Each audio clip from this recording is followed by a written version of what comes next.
టాలీవుడ్ లో young rebel star Prabhas పెళ్లి గురించి చాలా కాలం చర్చ జరుగుతుంది. ప్రభాస్ కానీ, ప్రభాస్ పెదనాన్న కృష్ణంరాజు కానీ ఎప్పుడు మీడియాను కలిసినా ప్రభాస్ పెళ్లికి సంబంధించిన ప్రశ్నలు ఎదురవుతున్నాయి. దాంతో త్వరలో పెళ్లి ఉంటుందని సమాధానమిస్తున్నారు. ప్రభాస్ నటించిన బాహుబలి సినిమా కోసం 4 ఏళ్ల సమయం ఇచ్చాడు. ఆ టైంలో పెళ్లి గురించి అడిగితే బాహుబలి కంప్లీట్ అయ్యాక చూద్దామన్నారు. అయితే ఈ మూవీ పూర్తి అవ్వడంతో పెళ్లిపై మళ్లీ చర్చ మొదలైంది.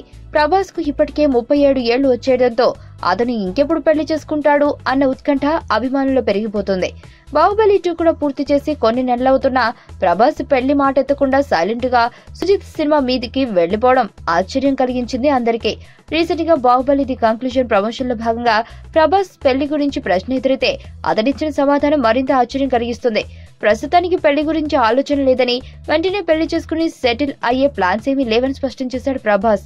తన పెళ్లి వ్యవహారం పెదనాన్న కృష్ణంరాజు చూసుకుంటారని, ఏది ఎప్పుడు జరగాలో అది అప్పుడు జరిగిపోతుందని ప్రభాస్ వ్యాఖ్యానించాడు. మరి తన తమ్ముడి కొడుకు పెళ్లి విషయమై కృష్ణంరాజు ఏం ఆలోచిస్తున్నారో ఏంటో. నా పేరు ధనుష్ రిషి. అందరూ ముద్దుగా దరి దరి అని పిలుస్తుంటారు.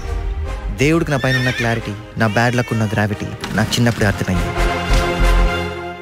నా లైఫ్లో లక్ ఫ్యాక్టర్ రాంగ్గా ఉండొచ్చు, కానీ లవ్ ఫ్యాక్టర్ మాత్రం చాలా స్ట్రాంగ్గా ఉంది. ఒక మనిషి చేయి చూసి తన జాతకం మొత్తం చెప్పేయగలను.